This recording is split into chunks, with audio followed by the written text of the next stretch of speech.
So guys presenting you the all new 2024 KTM Duke 390 and ये KTM Duke 390 का electric orange colour है। And last जो shot मैंने upload किया था मैंने उसमें इसका अटलांटिक ब्लू कलर दिखाया था, बट इसमें इसका जो इलेक्ट्रिक ऑरेंज कलर है वो चेक कलर कितना ज़्यादा अच्छा लगता है, काफ़ी ज़्यादा स्पोर्टी लगता है।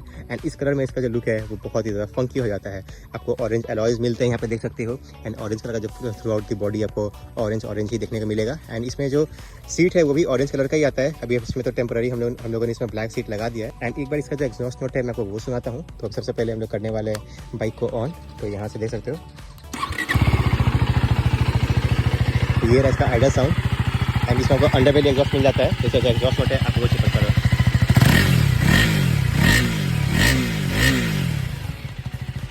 इसका एग्जॉस्ट नोट कैसा लगा आप कमेंट करके जरूर बताना।